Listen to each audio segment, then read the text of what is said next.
Beautiful day to all of you. My name is Dr. Marina Kostina, and today we are continuing our discussion on how to live ravenously. So, in each episode, I'm trying to move you from the lethargic status quo to the ravenous living. And today's topic is Mother Teresa syndrome. And we're going to talk about this syndrome. This is really not an official name, I call it this way. I will explain to you what it is, why it's dangerous, how to understand whether you have it, whether you suffer from it or not. And I will also give you some concrete steps of overcoming them. Okay? So, since we always talk about how to live ravenously, right? And we talk about practices that help us live to the fullest.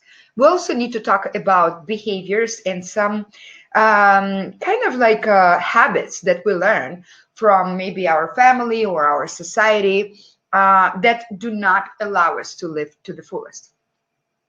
And now one of them is called, I call it the syndrome of Mother Teresa. By the way, the name, this syndrome, refers to both men and women. Now, Mother Teresa by herself was a wonderful, very rare person, very close to the saints, right? And very giving. But I want you to understand that she was giving because of the different many years of her practices, right? She created that fountain of love within herself that is unlimited and, just really, she was given from being full. Unfortunately, very often we give to others not from the feeling of being full, but from the scarcity. We're giving away our energy, away all of our emotions, okay? And so as a result, we actually use up all of our own resources of love and kindness and patience and whatever. And we start pleasing people as opposed to given to people, right? And that's this kind of self-sacrifice really has a lot of negative consequences, both emotional and physical, and really can destroy your persona and your relationship with other people. Okay, so again, what I am talking about is when we try to earn love of others because it is based on the idea that we on our own, just by the very fact that we are here, that we are not enough, that we need to work just a little bit more, to pedal just a little bit more in order to earn love, right? And unfortunately, we just don't understand our own value in just being, okay? And understanding that somebody can just love us just because. Why does it happen?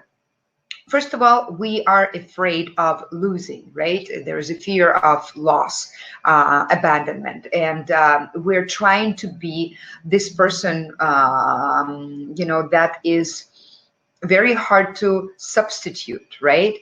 I have lots of clients, and I have a client, for example, she's been with the same guy for 5 years. He's a drug addict. He leaves her, beats her up. She's very beautiful and independent and smart, but she stays in this relationship because she justifies her self-sacrifice with the fact that he actually will just die or something will happen to him if she leaves him. So you understand. But in reality, she's just a resource for him, and he doesn't give anything back, but she stays with him. So you probably all are familiar with stories like that. Now, I want to make a big distinction. Giving per se is a creative process, but pleasing is a destructive. So giving is constructive and creative process, while pleasing is destructive. When we're constantly saying yes to situations, people, events in your life that to which we really want to say no, we are breaking the connection with our inner voice, and we really are losing our internal monitor, right? And I can have a client, for instance, the other day, a beautiful girl, She's crying. She wants to be happy. And when I tell her, what do you want to do for happiness? What needs to happen?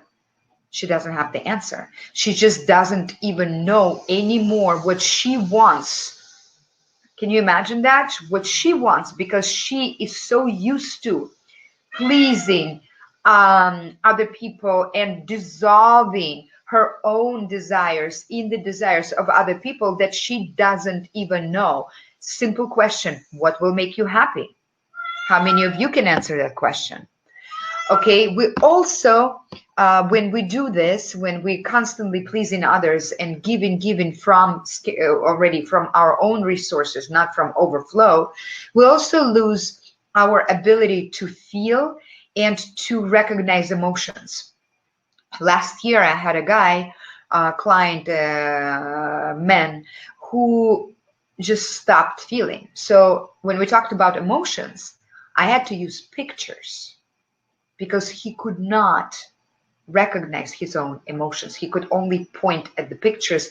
I think I feel like that. So he couldn't say he was sad or angry.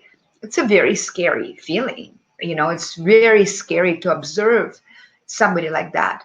And this was a good guy. He gave all of his strength and all of his emotions to his very capricious alcoholic wife, and he himself lost his humanity and human perception of the world.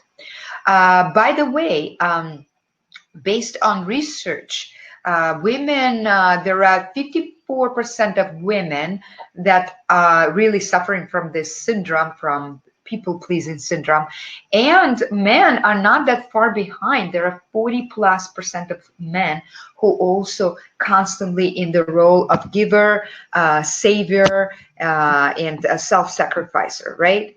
Now, think about, when do you uh, see and act like Mother Teresa, or like the emergency service for anybody? And how often is it really necessary? So I'm going to give you a couple of questions to ask yourself so you can understand. If you have answered two or more, you probably have that syndrome. First, does the positive evaluation of others, does it affect your sense of pride? Do you depend on this? How important it is? Can you actually admire yourself by yourself, even when nobody gives you compliments, or maybe people are actually even negative to you? Can you do that? You don't have to answer it. You can, of course, comment always, but just answer to yourself honestly how important it is. I mean, we all understand that negative evaluation probably affects us, right? And that's not good. But what about the positive one? Two, when you are interacting with other people, how often are you trying to smooth things out and even willing to agree with their point of view, even if it goes against your own point of view, in order to avoid conflict? You can either change your mind, or maybe you have that shrinking, being quiet reaction. So you would do anything but just avoid conflicts. Third, that's a favorite one. How often do you feel responsible for the reactions of other people? I know many people will say, no, I'm not responsible, but honestly, be honest with yourself. Imagine your loved one, right? Your partner, or maybe your mom, or maybe your child is kind of pouting because you did something. How often are you not getting pulled into this and start feeling maybe guilty, or feel like you need to constantly say sorry for things that you didn't even do? How often do you do that? Four, do you spend the majority of your time thinking of problems of others and thinking and helping them and doing everything for them more than you do for yourself? Fifth, do you have designated time for yourself? We talked about it last week. We talked about the calendar of strength. How often do you really, on a regular basis, hopefully daily, have time just for you? Like I always say, this is Marina time. This is PJ's time, right? Do you do this? And if you do it, do you feel guilty? Okay.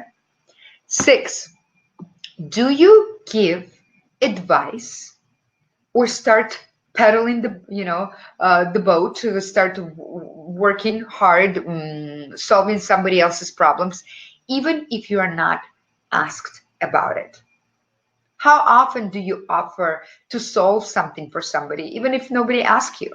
Okay, this is very important to understand. When somebody doesn't ask you, of course, there is always room for giving. Of course, there is always room for helping somebody and saving somebody and even self sacrifice.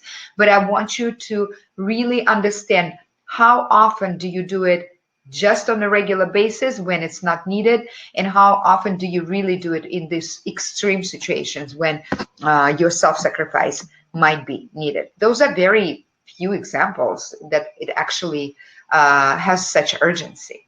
So I want to leave you at this point with the thought that in order to live ravenously, you do need to learn how to say yes to life, but you also need to learn how to say no to those things, activities, events, and people that this life is not, that are not bringing more value to the life. So both saying yes and saying no are very, very important. Now, what can we do about this? Okay, I'm going to give you 6 steps of stopping to be people pleaser or getting out of the Mother Teresa syndrome. First of all, of course, is to practice saying no. You have to be able to say no to things, events, people, circumstances that are not serving you and your path. And especially if you know your life purpose, especially if you know who you are, that should be very easy. It's just this feeling in your stomach. It goes expanded, yes. Shrinking, no. For me, it's like no brainer. So whenever people come to me with a new project that's supposed to be very exciting and promises lots of money, if I don't feel expanded and happy, I just say no. Okay. Now, how often when you say no, you also give a list of reasons why you say no? I want you to understand that every person has the right to say no with no explanations. Don't be rude now. Okay. I notice some people start practicing saying no, and they become super rude and so it's not really what I'm talking about here. Second, stop giving advice or solve other problems of people who didn't ask you. This is really hard for some of us because some of us just live by giving advice, listening to other people's problems, and doing things for them. And also, it's hard because once you start saying no and you stop giving that advice or do things for people, they will just go away. So many relationships might be broken and it's really hard. But remember, they will go to another person that is a resource for them. And you will start attracting other people, other type of people. Third, work on your internal reassurance. My favorite writer, Wayne Dyer, always said that a truly independent person is a person who is independent from both negative and positive evaluation of other people. That's very difficult to say. So remind yourself about your positive qualities instead of waiting for somebody to give it to you. Fourth, stop apologizing. Start writing down how many times a day you say sorry and why, and start analyzing, were there real reasons to say sorry, or you just saying sorry about everything? Fifth, if you make your own decisions, stick to it. Try practicing it at least once a day. Even especially if it goes against the decision of a group that you belong to, your friends, your family, and things like that. It's very, very important.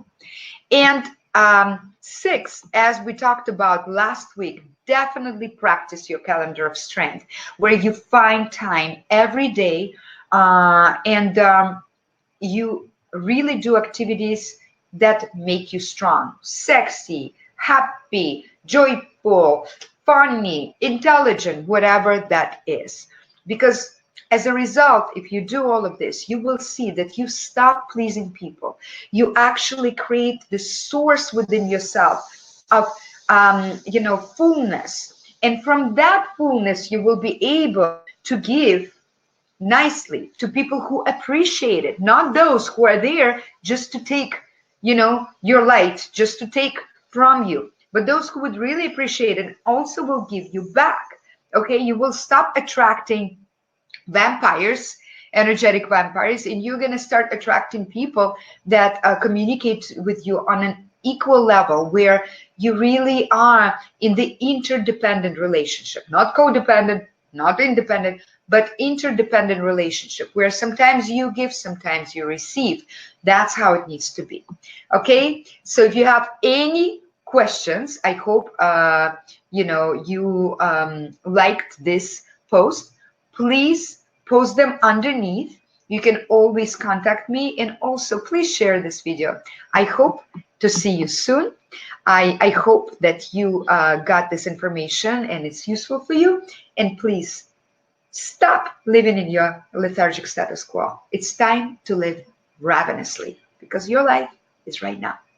Bye.